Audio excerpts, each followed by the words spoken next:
మనం ఇప్పుడు విక్రమార్కుడి సింహాసనం ఎలా బయటపడిందో తెలుసుకుందాం.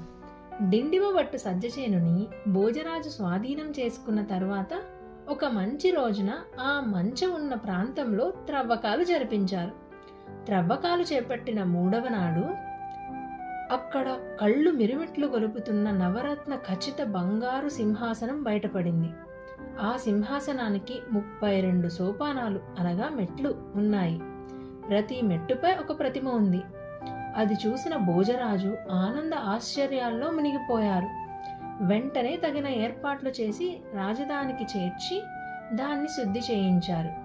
వేదశాస్త్ర పారంగతులైన పండితులను, పురోహితులను, జ్యోతిష్కులను రప్పించి ఆ సింహాసనానికి శాస్త్రపరంగా పూజలు జరిపించి ఒక సుముహూర్తాన ఆ సింహాసనంను అధిష్ఠించడానికి మొదటి సోపానంపై కాలు పెట్టారు.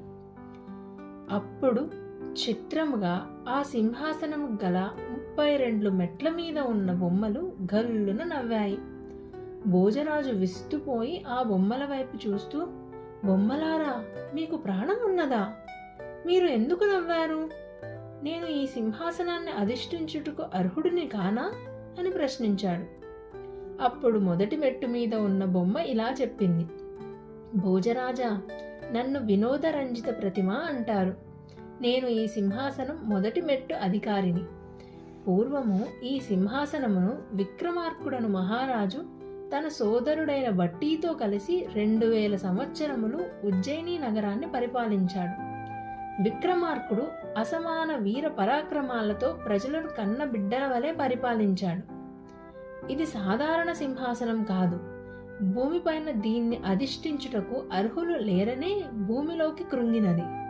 ఏ పూర్వజన్మ సుకృతమో ఈ సింహాసనం నీకంట పడింది.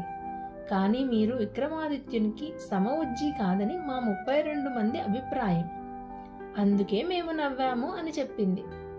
ఇది విన్న భోజరాజు, "వినోదరంజని, నీవు అంటున్న విక్రమాదిత్యునికి నేను సమఉజ్జి అవునో కాదో తెలియాలి అంటే ఆయన గురించి మాకు తెలియాలి కదా.